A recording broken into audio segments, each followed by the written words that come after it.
principio, como nos trajo la novedad de este libro, queríamos preguntarle cómo surgió la idea. Okay. Well, the book is a result of my thinking over the last 20 years. Some of the work was published before, but I've revised it. But much of it is very original work from me.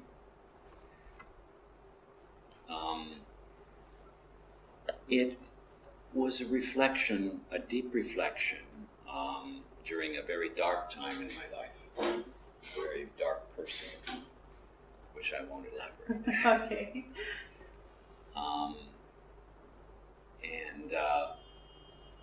It's, I think, a new direction for me because it's driven by the theology of liberation.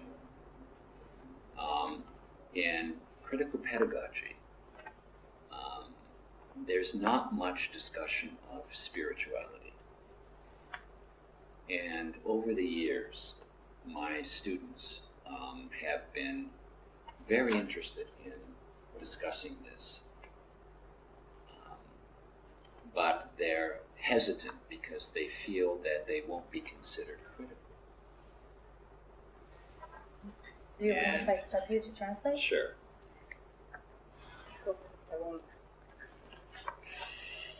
Bueno, el libro es el resultado del pensamiento que yo tuve durante los últimos 20 años. Si bien parte de ese trabajo ya había sido publicado, no todo, hay muchas cosas que son originales y otras de las que ya había publicado igualmente están revisadas. Este libro es una reflexión durante una época muy oscura de mi vida. No voy a elaborar sobre eso, no voy a contar más detalles, pero es el resultado del trabajo que yo hice durante una época muy oscura de mi vida. Y en este libro yo tomo una nueva dirección, en la que me veo impulsado por la teología de la liberación. En el caso de la pedagogía crítica, no discute mucho el tema de la espiritualidad. Y en muchos casos mis estudiantes estaban interesados en este tema, pero dudaban porque creían que no iban a ser considerados críticos. Right. And Papa Francisco had just been elected Pope. And initially I was very skeptical because Hugo Chavez had just died. And I was working with Hugo Chavez in Venezuela. And I was wondering if there was a connection between the election of Papa Francisco and an attempt to quiet the left politics of America Latina. So I was kind of skeptical. But I've been very, very surprised in a very good way. And I think the impact he's made in North America, especially Estados Unidos. Soy canadiense, ¿no? Mi pago es Canadá, ¿no? Mi ciudad natal is Toronto. So, but I've lived in Estados Unidos since 1985. I'm most familiar now with Estados Unidos. And so I think he has opened the door for liberation theology to return. He's not a liberation theologian. He follows the theology of la gente, teología de la gente, not the theology of liberation. But I think he's opened the door. And I decided that I would contribute some chapters to my reflection on Jesus. And the chapter is called Camarada Jesus. And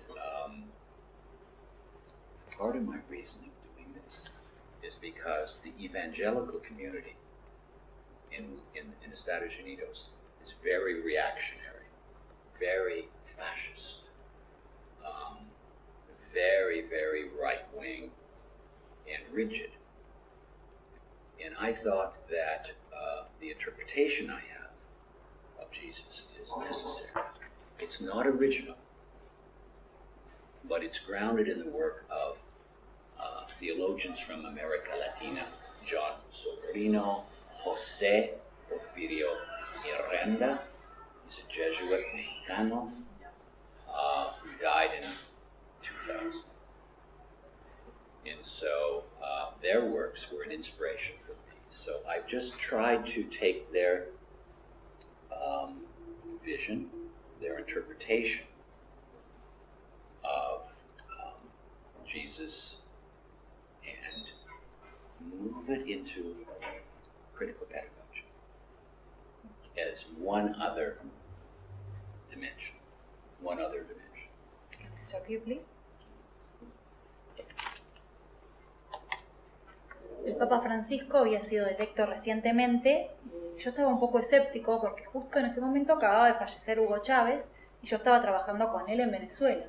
Entonces en algún momento se me cruzó la cabeza si no había alguna conexión entre la elección de este Papa y la idea de aquietar un poco a los políticos de izquierda de América Latina. Pero la verdad es que el Papa Francisco me sorprendió de manera positiva y tuvo un gran impacto en América del Norte, tanto en Canadá, que desde donde yo soy oriundo, yo soy de la ciudad de Toronto, y en Estados Unidos. Pero estoy ahora muy familiarizado con Estados Unidos porque vivo allí desde 1985. Me parece que el Papa abrió las puertas para que volviera de alguna manera la teología de la liberación. Si bien él no es de esta teoría, de este tipo de teología, él sigue la teología de la gente, sí creo que abrió las puertas para que volviera la teología de la liberación. Entonces decidí dedicarle algunos capítulos de mi libro a mi reflexión sobre Jesús. Y el capítulo principal se llama Camarada Jesús. Y el motivo por el cual yo me vi orientado a hacer esto, la razón por la cual decidí hacer esto, es porque la comunidad evangélica en Estados Unidos es una comunidad muy reaccionaria, fascista, muy de derecha y muy rígida. Entonces yo quise poner o mostrar mi interpretación sobre Jesús, que si bien no es una interpretación original, porque está basada en el trabajo de teólogos latinoamericanos como Soberino, you said? Soberino, Yes, John Sobrino. John Sobrino y Miranda, que falleció en el 2000, que fue un teólogo mexicano. Entonces, si bien mi trabajo no es completamente nuevo, se basa en su trabajo, yo tomé su trabajo como inspiración para compartir y tomar su visión de Jesús y relacionarla con lo que es la pedagogía crítica. Wow, that was amazing translation. I think that this is the best translation I've ever had. Oh, wonderful. It's wonderful. In 30 years. Seriously. You're going to make me cry. No, seriously, I'm very serious. Very serious. That's not to be critical of the other translations, but you are, in a world of your own. I must say that the message that I've taken is that Jesus preached communism. Now, when we think of communism, or at least when people in the US think of communism, they think of the Soviet Union, they think of the police states of the Eastern Bloc. And of course, that's not what I'm talking about. Those were totalitarian dictatorships that actually were state capitalist regimes. They were never communist in my mind. They were state capitalists, but terrible regimes. I'm talking about the early Christian communes and communities were joined together in a very special way. The message that I've taken is that Jesus was not against wealth in general, but was against differentiating wealth. That is, he was against inequality. You can't be rich and have someone poor, or you can't enter the kingdom of heaven. For me, the kingdom of heaven is here. It's now. It's in the struggle for justice. So love and justice together, it creates the kingdom here and now. I've also, in my book, looked at Hugo Chavez. I have a chapter on Ernesto Che Guevara. I have a chapter on Fidel and Pierre Trudeau, the father of the new Prime Minister of Canada, his father, and Paulo Freire. And I look at all those individuals, and tie them together. The cover of the book is Gemma Galgani. She was an Italian saint, a stigmata, Sí. was a prize, and she holds the book of Paulo Freire. Yeah. So with Che, I'm trying to explore a kind of interpretive exploration of Che's comments, two comments that seem very different. One is that you can't be a revolutionary unless you love people. And the other is the statement about how people have to hate the enemy and become cold killing machines. And I thought, how do you, in my book on Che, I used the first quotation, not the second, because I didn't know what to do. So I try to explore those two opposing statements using the theology of liberation. And so it's a new take for me. But I'll stop there. But I want to talk about China. Don't let me forget, because I've just returned from China. And I think that would be interesting. Bueno, el mensaje que yo tomé era que Jesús, en realidad, estaba enseñando o predicando el comunismo. Pero ¿qué pasa? En Estados Unidos el comunismo se relaciona directamente con la Unión Soviética, con los estados policiales del bloque oriental, y esos en realidad no eran estados comunistas, esos eran dictaduras, eran estados capitalistas, no eran comunistas. Y lo que yo me baso cuando hablo de comunismo es en los principios del cristianismo con las comunas o comunidades que existían, y la unión especial que existía en la gente y en estas comunidades. Entonces lo que yo planteo es que Jesús no estaba en contra de la riqueza en general. Lo que Jesús no quería era la falta de igualdad. Lo que no quería es que hubiera una persona rica y otra pobre al lado. Y para mí el reino del cielo es aquí y ahora. Y hay una pugna entre el amor y la justicia. Entonces por eso yo creo que esta pugna, esta lucha, crea el reino del cielo aquí y ahora. En mi libro yo incluyo capítulos sobre Chávez, el Che Guevara, Fidel y Pierre Trudeau, que es el padre del primer ministro canadiense de la actualidad, y también sobre Paulo Freire. ¿Qué hice? Uní a todos y los incluí en el libro. Y en la etapa puse a una santa llamada Galgani, de apellido, que fue una persona que sufrió de estigma, y ella tiene en la mano el libro de Paulo Freire. Lo que me pasó con el Che fue que traté de hacer una exploración de una forma interpretativa. ¿Por qué? Porque él tiene dos comentarios que a mí me llamaron mucho la atención. El primero es que no se puede ser revolucionario sin amar a las personas, sin amar a la gente. Y el segundo, que es realmente muy diferente, es que el Che dice que hay que odiar al enemigo y convertirse en un asesino a sangre fría. Entonces, en mi libro sobre el Che, yo usé la primera porque no sabía qué hacer con esta distinción. Pero después tomé estos dos comentarios y los vi desde el punto de vista de la teología de la liberación. Great.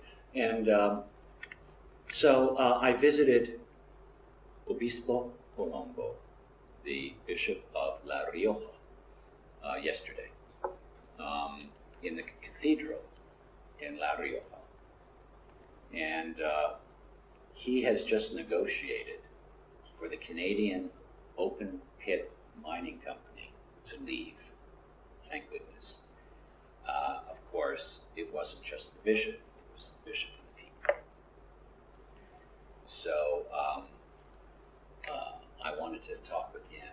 I wanted to give him a copy of my book, and I wanted to see the tomb of Bishop Angelelli, Ernesto Angelelli, who was killed by the military regime in the 1970s during the Dirty War here in Argentina, and he's in the process of being made a saint. The beginning, the process has just begun, and so Bishop Colombo showed me his tomb, and that was very profound for me, emotional, because he was really a man of the people, and so that was a wonderful moment. And I visited the bishop after a fantastic time that I had in Chilecito, and I was mentioning earlier about visiting a famous mine. There are 12 sites in Famatina Mount, 36 kilometers of cables took the minerals, the ore, and moved the minerals along the cables. Quite a few workers were killed and died, and they were not the Germans who built the cables or the British who funded this. They were the local people. And I asked where the monument was to recognize their sacrifice, and they said there isn't one. So I was kind of shocked a bit, or disappointed. And the next day, they told me that the government was going to make a monument, and they were going to ask high school students and art students in high school to do a competition for the monument, and that they would bring me back for that unveiling of the monument. So that was a wonderful, wonderful moment to know that the spirits of these of the dead will hopefully rest more peacefully. So it's been a remarkable time, and I've learned so much here in Argentina. When I travel, I don't. I learn much more than I share. I learn much more than I'm able to share. So it's been a great privilege to be here. But I wanted to talk about China, which I will next time. The next question. Bueno, recientemente acabo de volver de La Rioja. Ayer estuve en La Rioja y fui a la catedral y visité al obispo Colombo. El obispo Colombo acaba de negociar con las empresas de minería a cielo abierto para que se vayan de la zona. No fue solamente el obispo, fue el obispo más las personas. Entonces yo quería poder hablar con él, darle una copia de mi libro y también quería pedirle que me llevara a la tumba del obispo Ernesto Angelelli, que fue asesinado durante la dictadura en Argentina. Él actualmente, el obispo Angelelli, está en el proceso de convertirse en santo. Ese proceso acaba de comenzar. Entonces Colombo me mostró la tumba y para mí fue un momento muy emocionante y muy profundo porque este obispo fue un obispo que realmente fue un hombre de la gente. Entonces, como comenté, estuve visitando al obispo en La Rioja y también había ido a Chilecito antes. Y en Chilecito visité las minas y hay 12 sitios en la montaña de Famatina y hay 36 kilómetros de cables a través de los cuales se levantan los minerales y son transportados. Y cuando vi la montaña y vi las minas me enteré de que algunos obreros habían fallecido allí. Y los que habían fallecido no habían sido ni los alemanes que habían construido los cables, ni los británicos que habían financiado toda la obra. Entonces yo pregunté, ¿dónde está el monumento para homenajear a estos obreros que fallecieron? Y me dijeron, no hay monumento. Entonces me sentí choqueado y decepcionado. Pero al día siguiente me dijeron que el gobierno iba a hacer un monumento, que lo que iba a hacer iba a pedirle a los estudiantes de arte de escuelas secundarias que hicieran una competencia para poder realmente hacer el monumento. Y que iban a volver a invitarme a La Rioja, Chilecito, para la inauguración de este monumento. Y me puso muy contento esto, porque de alguna manera me parece que así estos obreros, estos mineros van a poder descansar con más paz. Aprendí muchísimo en este viaje, aprendí muchísimo en Argentina, y la verdad es que cada vez que viajo, lo que siento es que aprendo más yo de lo que realmente puedo compartir de mis conocimientos. Just a few weeks ago, that was great. Just a few weeks ago, Angie and I were in China, and we were in northeast China. Angie's from the northeast, near Siberia, a small village. But we were at Northeast Normal University, which is a very significant university, and in the Northeast, and we held the first ever conference on critical pedagogy. I was able to invite 5 or 6, can't remember exactly, international educators on critical pedagogy. And the conference title was given by the Chinese, which was Mao, Marx, Freire, and critical pedagogy. And the international scholars that I invited none of us really know much about Mao enough to really speak at a conference. So our Chinese counterparts spoke about Mao. And I spoke mostly about Marx and critical pedagogy, and others spoke, and Freire. And we had a wonderful conference. And this is, I think, a historical moment. And I was honored when I was there by being given a directorship, the honorary director of the Center for Critical Pedagogy Research. So we have an opportunity now, and that opportunity really was preceded by a publication by Paulo Freire. His book, Pedagogy of the Oppressed, was just republished in China. And I did the introduction to the Chinese edition. And I don't know when the first Paulo was first published, but maybe a long time. I'm not sure. But last year was this new edition. That I'm sure of. And so there's a big challenge ahead, and I don't know quite how to approach the challenge, because in China there's a great deal of censorship. And critical pedagogy is predicated on asking dangerous questions, uncomfortable questions. Right? There's certain things that I shouldn't say, and if I do, then the project is gone. Right? About Chinese history, Tiananmen Square, etc. So I'm trying right now to think about how to move ahead in China with critical pedagogy. Slowly. And after Northeast Normal University, which is in Changchun, which is the old Manchuria, it was occupied by the Japanese, I went to Beijing and gave a lecture in Beijing about the possibilities of critical pedagogy in China. And Paul Willis, I don't know if you know Paul Willis's work, Learning to Labor, he was in the audience. He's now in Beijing teaching. And the discussion was really about China. China describes itself as socialist. I describe it as statist capitalist, and they have this stage theory. It's unilinear,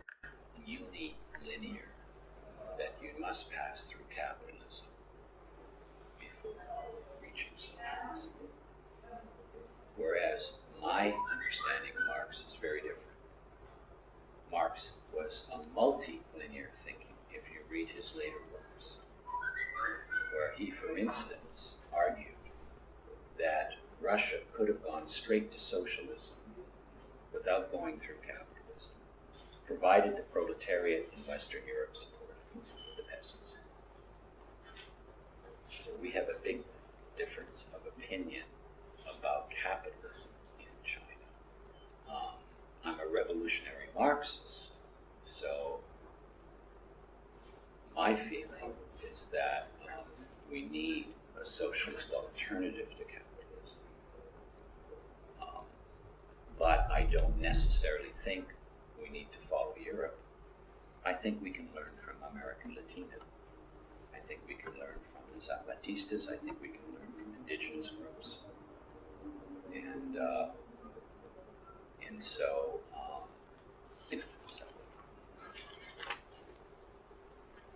Bueno, hace un par de semanas Angie y yo estuvimos en China, en la región del noreste de China. Ella es de allá, del noreste, de un pueblo cerca de Siberia, y estuvimos en la Northeast Normal University, que es una universidad de allá, y allí se organizó la primera conferencia sobre pedagogía crítica. Entonces tuve la posibilidad de invitar a 5 o 6 educadores que se especializan en pedagogía crítica, y el título de la conferencia lo pusieron los chinos, que era Mao, Marx, Freire y la pedagogía crítica. Y ni yo ni los eruditos que había invitado sabíamos lo suficiente de Mao como para hablar de él en una conferencia. Por eso nuestras contrapartes chinas se dedicaron a hablar más de Mao, y yo me centré en Marx, Freire y la pedagogía crítica. Y este realmente fue un momento histórico. Yo me sentí honrado además porque fui nombrado director honorario del Centro de Investigación de Pedagogía Crítica. Y aquí creo que tenemos una oportunidad que está precedida por la republicación del libro de Paulo Freire, en China, que es La pedagogía de los oprimidos, si no me equivoco, es la traducción. Sí. Pedagogía de los oprimidos, que no recuerdo bien cuándo fue su primera publicación en China, pero sí tengo certeza de que el año pasado hubo una nueva edición del libro. Entonces aquí nos encontramos con un desafío, que es ¿qué hacemos con la pedagogía crítica en China? Porque en China sabemos que hay un alto grado de censura, y sabemos también, por otro lado, que la pedagogía crítica, su foco es hacer preguntas difíciles, preguntas incómodas, se dicen cosas que no se deberían decir. Entonces, sabemos que de alguna manera, para poder seguir adelante con este proyecto, tenemos que tener cuidado con lo que decimos. Por lo tanto, ¿cómo podemos avanzar con este proyecto de pedagogía crítica en China? Bueno, en primer lugar, lentamente. Y vamos a ir viendo cómo lo hacemos. Esta universidad, la Normal University del noreste de China, está en la región de Changchun, que es la ex Manchuria. Y bueno, esa fue una oportunidad muy importante que tuvimos. Por otro lado, también había estado en Beijing, estuve en Beijing dando una conferencia sobre las posibilidades de la pedagogía crítica en China, y Paul Willis, no sé si ustedes lo conocen, estaba en la audiencia. Y la charla que surgió, la discusión que se suscitó, era sobre China y sobre si China allí se considera socialista, se considera un país socialista, pero para mí no son socialistas, para mí es un país capitalista. Entonces hay una visión que es muy unilineal que dice que para poder ser socialista, un país primero tiene que pasar por el capitalismo. Y para mí no es así. De hecho, si uno lee los últimos trabajos de Marx, ve que esto es distinto, porque Marx tenía un pensamiento multilineal y decía, por ejemplo, que Rusia podría haber llegado al socialismo sin pasar por el capitalismo, con el apoyo de los campesinos europeos. Yo me considero un marxista revolucionario y pienso que necesitamos una alternativa socialista al capitalismo, pero sin seguir a Europa, y sí tomando como ejemplo a Latinoamérica, a los zapatistas, por ejemplo, o a los pueblos originarios. Queremos aprovechar, creo que ya tenemos que ir cerrando, pero más que nada para darle a conocer a todos los docentes de la universidad, que muchas veces no son de especialistas en ciencias de la educación o en pedagogía, ¿cuáles serían las cinco ideas principales de la pedagogía crítica? That's a very good question. Well, first, I must say there are many critical pedagogies, not just one. So, for example, in Estados Unidos, my line of critical pedagogy is called revolutionary critical pedagogy, because I feel critical pedagogy has been domesticated a great deal, and it's lost its political center of gravity. Everyone claims to be doing critical pedagogy, social justice education. And everyone, I think, has good intentions, but much of it is very, is along the bourgeois line.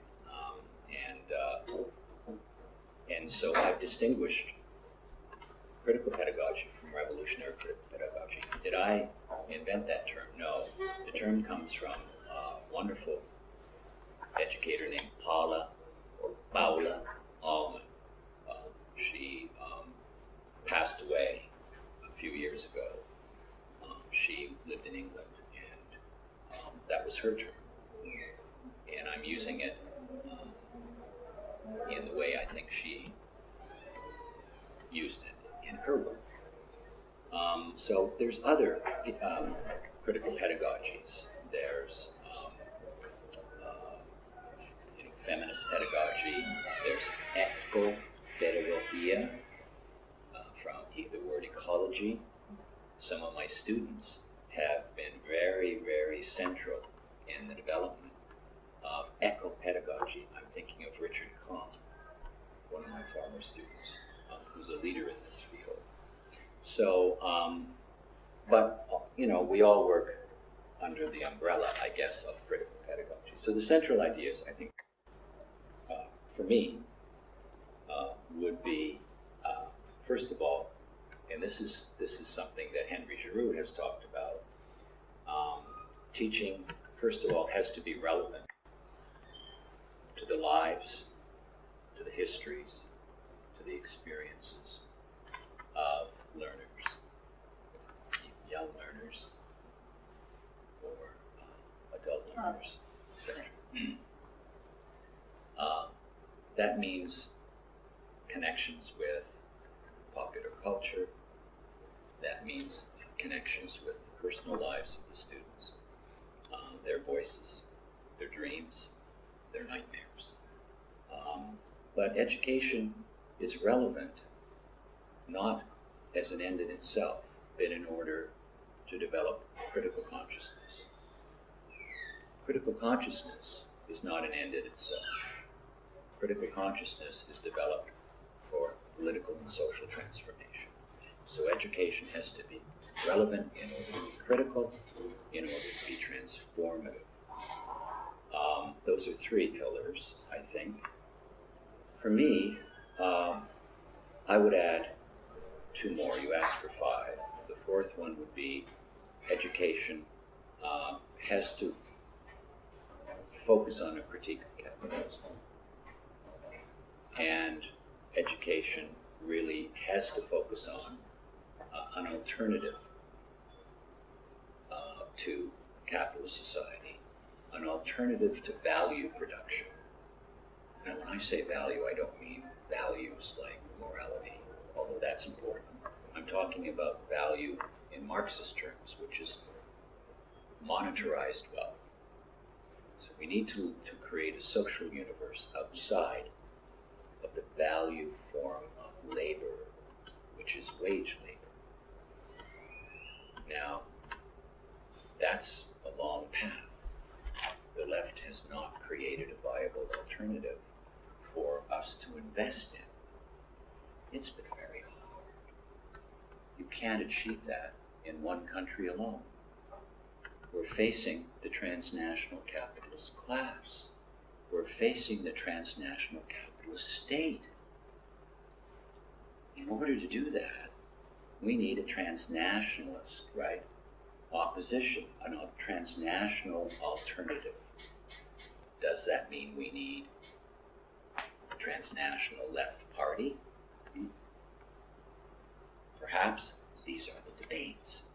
We as educators need to be part of those debates.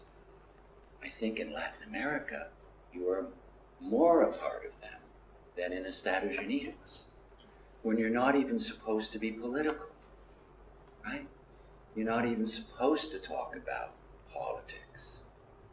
So my work is considered militantly extreme and is not engaged in North America except among the left, the small left groups.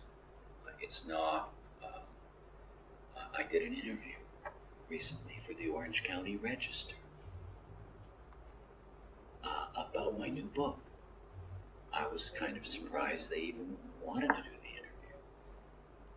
And the journalist told me that people were running in to the newspaper with letters condemning me. The university got phone calls and fired Professor McLaren. This reminded me of 2006 when I was in Venezuela, just before going to Venezuela, but I had been there before,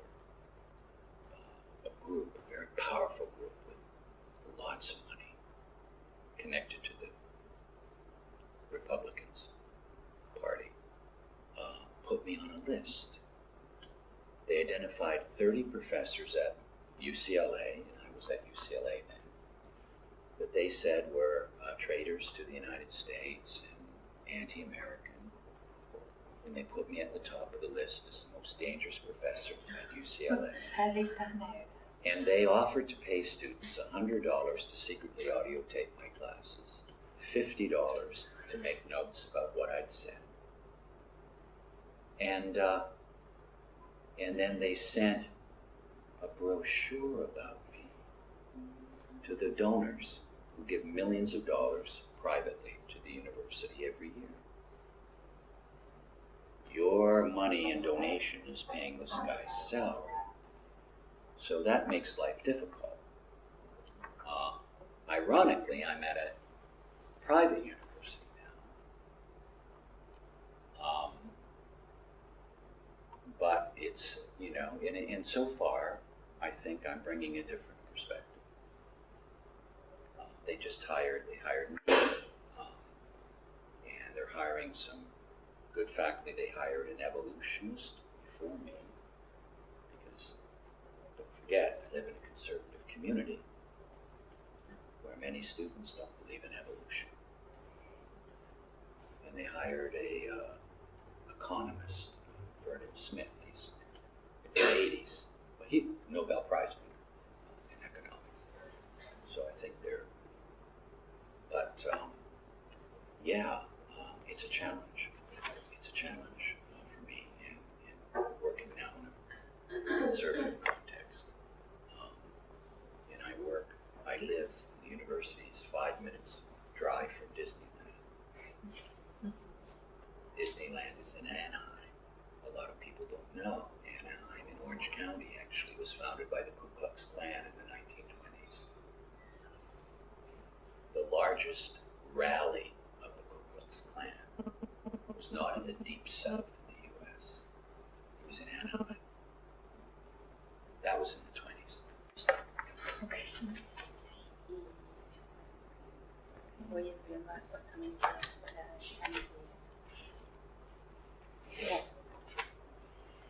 Una buena pregunta la que hiciste con respecto a los pilares de la pedagogía crítica, y la respuesta es que hay muchas pedagogías críticas, no es que hay una sola. Por ejemplo, en Estados Unidos, mi línea de pedagogía crítica es la pedagogía crítica revolucionaria. ¿Por qué? Porque lo que yo creo es que a la pedagogía crítica se la domesticó bastante en general y perdió un poco su centro de gravedad político. De alguna manera todos creen que están haciendo pedagogía crítica y tienen buenas intenciones, pero hay algunos que están muy alineados con la burguesía. Entonces yo creo que la pedagogía crítica no es lo mismo que la que hago yo, que es la pedagogía crítica revolucionaria. Este término no es mío, es de Paula Allman, que falleció hace un par de años en Inglaterra, pero yo uso su término de la manera que ella lo usaba en su trabajo. También hay otros tipos de pedagogía crítica. Está la pedagogía crítica feminista, está la ecopedagogía, que viene de la ecología, y muchos de mis estudiantes se centraron en esto, como por ejemplo Richard Cohn, que ahora es un líder en ecopedagogía y fue estudiante mío. Todos los tipos de pedagogía crítica están bajo el mismo paraguas, pero son distintos. Lo que sí hay es una idea central de Henry Giroux, que es relevante, y que la pedagogía tiene que ser, y la educación también tiene que ser relevante tanto para la vida, la historia y las experiencias de las personas que aprenden, ya sean estudiantes jóvenes o personas mayores. Y además tiene que existir una conexión de la educación con la cultura popular, la vida personal de los estudiantes, las voces, los sueños y sus pesadillas también. Y la pedagogía crítica no es un fin en sí mismo, tiene que desarrollar una conciencia crítica. Y esta conciencia crítica tampoco es un fin en sí mismo, tiene que conseguir una transformación política y social. Entonces esos son 3 pilares de la pedagogía. El cuarto, yo podría decir, como me pediste que dijera 5, que la educación tiene que ser una crítica al capitalismo y que hay que encontrar una alternativa socialista al capitalismo y a los valores del capitalismo.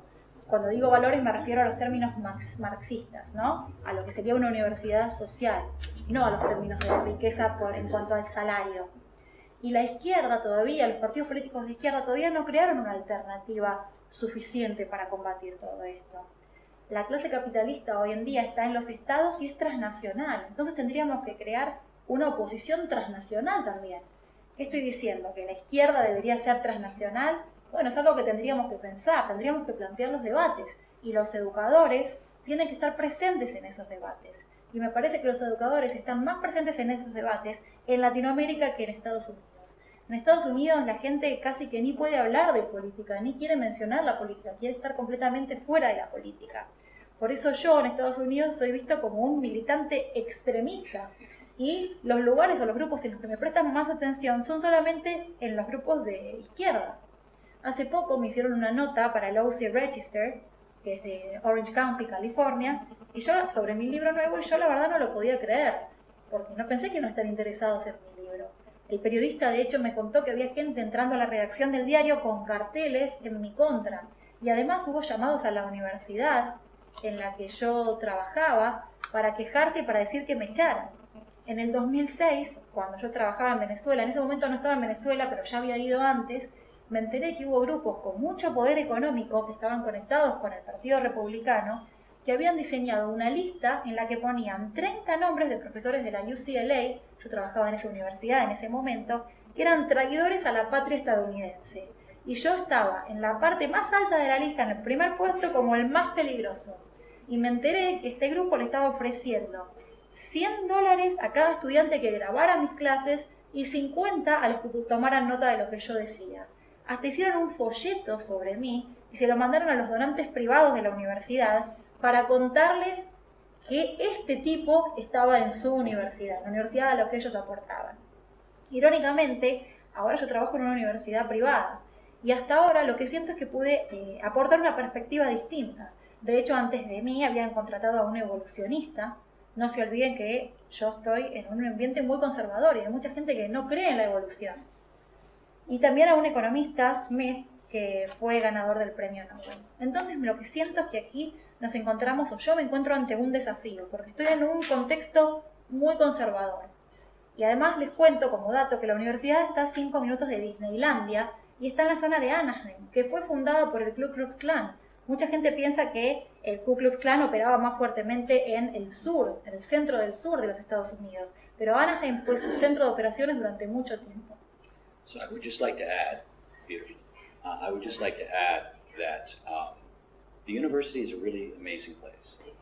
I have found a group of professors, and that group of professors works in the Paul Freire Democratic Project. And so they were the ones that helped bring me to the university and convinced me that this is where I should be. And they're a fantastic group.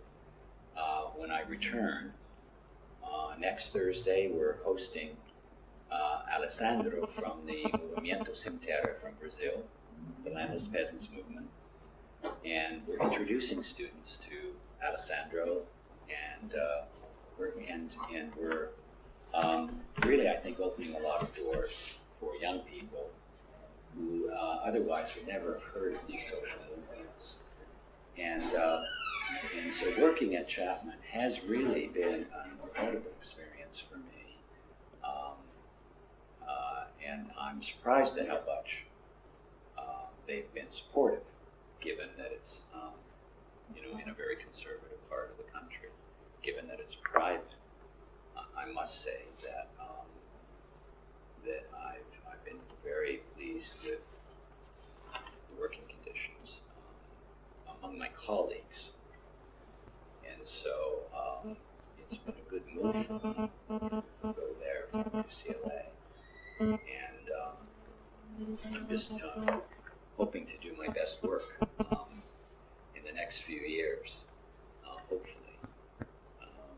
They've made me an ambassador on global ethics, so that gives me an opportunity to travel a little bit more. And so I'm hoping to continue to do this kind of work and work more in Mexico. There's an Instituto McLaren in Ensenada. That's a challenge. Mexico right now is a big challenge, especially with the narco cartels. A few years ago, I was in Mexico. I was giving a speech in Morelia, when La Familia Mexicana, a Mexicano attacked the city. And when I tried to leave, I found out that the exits had been blocked with buses for fire. And things were crazy for a few days. So it's always a challenge to be in Mexico, but I love Mexico, and I want to continue to try to build alliances there. Every year we create a conference throughout Mexico, Guadalajara, DF, called Volver a Marx, Return to Marx. And it's interesting, we're getting indigenous people to come to the conference, and very often Marx is not something that indigenous groups necessarily feel benefits them. So I've been delighted.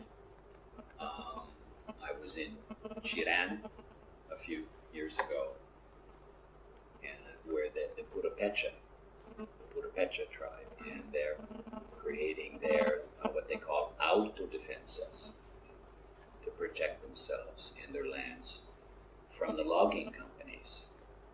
And the cartels are what the logging companies use for protection. So the world is a mess, really. I think the world is a mess. I don't know how critical pedagogy can make a contribution, but let's see what happens. Thank you so much. Le agradecemos mucho su visita a la universidad y especialmente a tener esta atención con nosotros para poder charlar con todos los docentes de la universidad. El gusto es mío. Gracias. Es un honor. Placer. Gracias. Que traduzca la obra. Y sí, quiere antes de ir. Ya están todos en el auditorio. Oh, okay. Si quieren, mientras ir comiendo algo antes. Sí. Yeah, and I'm going to use the baño. Sí.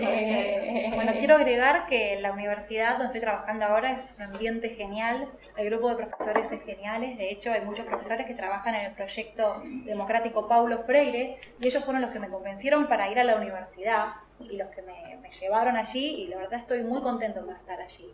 El jueves que viene, por ejemplo, vamos a llevar a Alessandro del movimiento de los Sin Tierra de Brasil y me parece que esto está buenísimo porque abre muchas puertas, porque muchos estudiantes nunca hubieran escuchado hablar del movimiento social si no fuera por posibilidades como esta. Por eso creo que la Universidad de Chapman es increíble, estoy sorprendido de cuánto me han apoyado, en parte estoy sorprendido porque es un ambiente, una ciudad, una ubicación muy conservadora y además porque es una universidad privada, pero las condiciones de trabajo han sido increíbles, los colegas han sido increíbles, así que creo que fue una buena movida haberme pasado ahí desde UCLA y espero poder hacer mi mejor trabajo allí.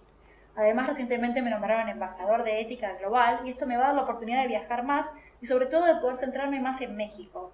De hecho, en México está el Instituto McLaren. A mí México es un país que me gusta mucho y pienso también que es un gran desafío por el tema de los narcos. De hecho, hace un par de años estaba dando una conferencia en Morelia y hubo un ataque de la familia mexicana y cuando traté de irme de ahí, estaban todas las salidas bloqueadas con autobuses prendidos fuego. Entonces fue una locura por bastantes días. Me parece que México es realmente un desafío y es un país que me encanta y quiero forjar más alianzas allí. Todos los años, tanto en Ciudad de México como en Guadalajara, hacemos la conferencia que se llama Volver a Marx e invitamos a los pueblos indígenas. Muchas veces los indígenas piensan que Marx no tiene ninguna relación con ellos o no saben cómo se podrían beneficiar de ellos.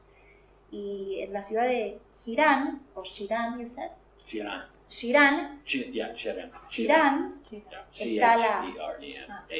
está la tribu Purepecha y ellos crearon lo que sería la autodefensa para defenderse a ellos mismos y defender sus tierras de las grandes empresas que vienen a ocupar las tierras y de los carteles, que son el medio que usan las empresas para protegerse. El mundo en este momento es realmente un lío y no sé cómo la pedagogía crítica puede ayudar, pero vamos a ver cómo lo hacemos. Thank you so much. Thank you. Thank you very much.